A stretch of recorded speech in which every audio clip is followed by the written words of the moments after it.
रामपुर नाम का एक कस्बा था जहाँ रमेश अपने माँ पिताजी के साथ रहता था। बचपन से ही रमेश को फौजी बनना था, लेकिन वो जहाँ रहता था वहाँ पर उसे अपना सपना पूरा करने के लिए बड़ा संघर्ष करना पड़ा। वो जल्दी ही एक फौजी बना। अपने काम की शुरुआत करने से पहले ही उसके माँ पिताजी ने उसकी शादी करवा दी। अब वो अपनी पत्नी शीला, माँ मेघा और पिता भालचंद्र के साथ शहर में रहने आ गया था। शादी के कुछ ही दिनों बाद जब शीला पेट से थी तभी रमेश की पोस्टिंग बॉर्डर पर हुई। अब रमेश अपनी पत्नी शीला का हाथ अपने हाथों में लिए उससे, शीला, मुझे कल सुबह ही निकलना होगा। मैं देश की सेवा करने जा रहा हूँ और तुम्हें यहाँ अपने साथ साथ मेरे माँ और पिताजी की भी सेवा करनी होगी। अपने साथ उनका भी ख्याल रखना होगा। आप यहाँ की बिल्कुल चिंता मत करना। देश की सेवा करने जा रहे हैं तो यहाँ की सारी चिंताएं यही छोड़ जाइए और देश की सेवा पूरे मन से कीजिए। शीला की बातें सुनकर रमेश को अच्छा लगता है। अब दूसरे दिन सुबह ही रमेश अपने माँ पिताजी का आशीष लेकर और अपनी पत्नी को बाय करते हुए घर से देश की सेवा करने के लिए निकल पड़ता है। कुछ महीने बीत जाते हैं। अब शीला एक प्यारे से बच्चे को जन्म देती है, लेकिन रमेश उसे देखने भी नहीं आ पाता। वो सिर्फ फोटो में ही उसे देखता है, क्योंकि रमेश का काम ही ऐसा था कि वो साल में सिर्फ एक ही बार घर आ पाता था। तो उसने अपने बेटे को बहुत देर बाद देखा। वो जब भी घर आता तो सारे परिवार के लिए कुछ न कुछ लेकर आता और सारे परिवार के लिए एक अलग ही उत्सव हुआ करता था। वो बड़े खुश हो जाते थे। अब रमेश का बेटा बड़ा होने लगा था। एक दिन रमेश का बेटा रघु शीला से, माँ, मेरे पिताजी कहाँ हैं? सबके पिताजी उनके साथ रहते हैं और मेरे पिताजी कभी कभार ही आकर मेरे साथ रहते हैं। रघु की बात सुनकर शीला को रमेश की बड़ी याद आने लगती है।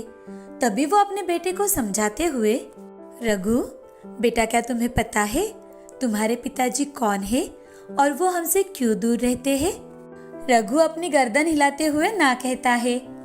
आओ मेरे पास आओ, मैं तुम्हें बताती हूँ। तुम्हारे पिताजी एक फौजी है जो अपने देश की सेवा करते हैं और उन्हीं के कारण हम यहाँ अच्छे से रह पाते हैं, बिना किसी डर के और बिना किसी खौफ के। तुम्हारे पिताजी एक शूरवीर इंसान है और अगर देश की सेवा करनी है तो वो हमारे साथ रहकर नहीं कर सकते, समझे? माँ, क्या सच में मेरे पिताजी एक शूर योद्धा है? हाँ बिल्कुल बेटा, इसीलिए तो वो हमें वक्त नहीं दे पाते। शीला रघु को बड़े अच्छे तरीके से समझाती है कि उसके पिताजी उनके साथ क्यों नहीं रह पाते। अब कुछ दिन बीत जाने के बाद रमेश घर आने वाला था तो सभी बहुत खुश थे। रमेश के घर वाले, साथ साथ उसके दोस्त, आस पड़ोस के लोग, वो रमेश की राह देखने लगे थे। अब रमेश घर पहुंचता है तो उसके घर वालों के लिए तो जैसे दिवाली आ चुकी थी। वो रमेश का ग्रैंड वेलकम करते हैं। उसमें रघु भी मदद करता है। अब जब रमेश घर आता है तो उसे देखकर रघु अपनी माँ के पीछे छुप जाता है।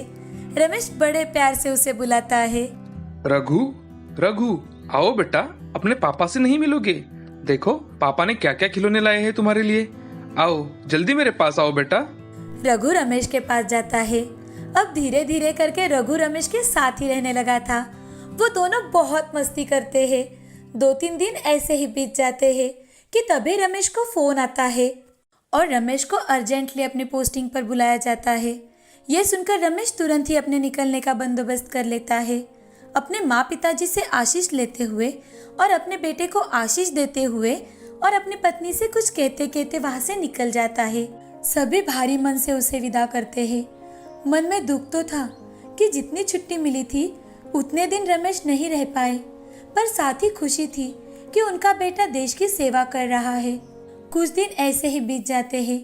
इस बार जब से राकेश घर से गया था तब से उसका फोन ही नहीं लग रहा था, तो वो हर रोज टीवी पर न्यूज़ देखते रहते ताकि उनके बेटे का एक बार उन्हें पता चल सके।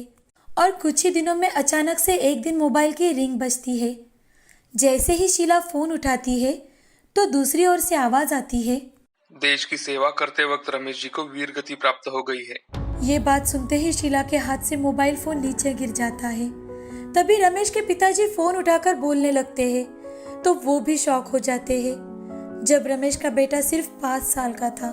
अब शीला अपने आप को संभालते हुए अपने सास ससुर को भी संभालती है। रमेश का अंतिम संस्कार बहुत ही बड़े पैमाने में होता है।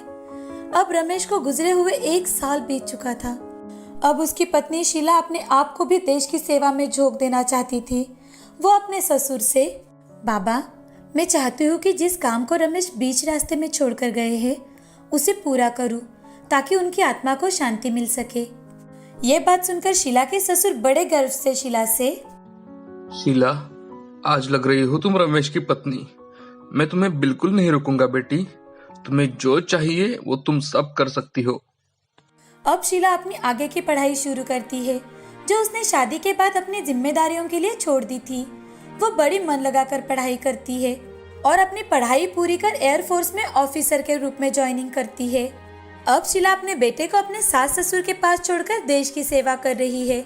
रमेश के घर के सभी लोगों ने अपना जीवन देश के लिए समर्पित किया है और रघु भी बड़ा होकर अपने पिता की तरह इस देश की सेवा करना चाहता है, इस मिट्टी की सेवा करना चाहता है। अपने पिता की तरह एक फौजी बनने का सपना मन में ठाने अपनी पढ़ाई पूरी कर रहा है।